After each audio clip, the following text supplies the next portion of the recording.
Here are my long-term plans for this YouTube channel. I'm going to talk about what it is for me right now, my long-term plan 1, my long-term plan 2, and bonus general life stuff and why it's good for me to do.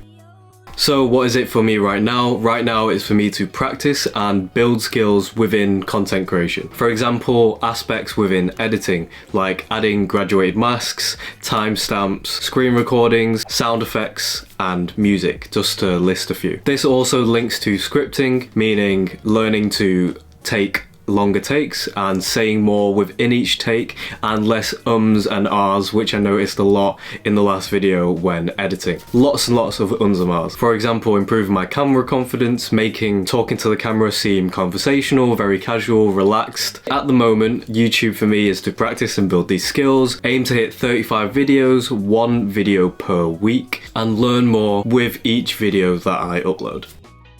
So my long-term plan 1 would be YouTube does well, generates some income whilst I have a full or part-time job, and with the money from the full or part-time job, outsource the most time-consuming part, which is editing. So outsourcing editing, working with the freelance editors to create my vision, but first I need to know what good editing actually looks like, hence the practice and build skills part. So in long-term plan 1, my main responsibility would be filming, which isn't as time consuming. So I would have a small brand, a niche that I make videos in, know my target audience, and have a small community on YouTube, which generates some side income. Have some sponsorships here and there, but mainly work alongside my main source of income and hopefully use this to eventually overtake and become my main source of income.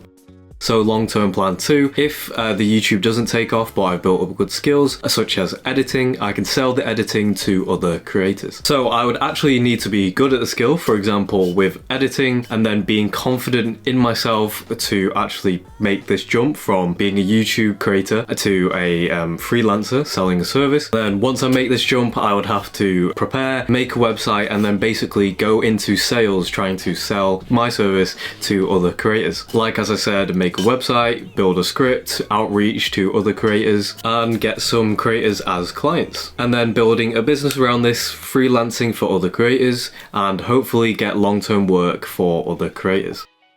Here are some bonus general why this could be good for me just generally in life. Prove to myself that I could commit to something entrepreneurial long term, and also just really good to have in the back pocket for other jobs and also to put on my CV. For example, I uploaded once a week on YouTube for 2 years, for example. Shows to employers that I can be dedicated, work hard, and alongside a good portfolio, hopefully either land a marketing job or sell my service to other creators, as I mentioned before. And it also gives me a feeling that like I'm progressing towards something and not stuck. Because of the amount of time and effort that it takes to make a video, at the end when the video is uploaded and I'm happy with it, it also makes me feel very rewarded and fulfilled. And having a YouTube channel, I think, is always good to have in the back pocket for the future in case anything comes up. For example, one day I might have my own business, which would be brilliant. I already know about content creation and marketing because of this YouTube channel, and in that case, if I did have my own business, I would definitely take the approach of being the founder but also creating content like George Heaton has done for Represent as a form of marketing for the social media of the brand. So another example of things just popping up are trends. For example, gaming trends like everyone playing the game Warzone during early COVID. Also Pokemon cards, the Pokemon cards boom, Pokemon Go. Trends come and go, things become popular all the time and some things stay for a long time. For example, let's say Pokemon cards really interested me and they became really popular. I could make content around that and kind of capitalize on the trend. But what's most important is coming across and people follow for the content but also for the personality, the creator themselves. For example, Cal Freezy used to make gaming videos, but now he's swapped from gaming videos through a lot of different types of videos, but now food content. Same for me. I like talking head videos now because of the situation that I'm in, but one day I might be interested in creating travel content. Things that could pop up at the right circumstances in my life that would really work for me, capitalizing on it and just doing it. Because YouTube isn't set in stone, it's also very fluid, like you can just basically make whatever you want. So those are my long-term plans for this YouTube channel. Hope you enjoyed, and click here for my most recent video.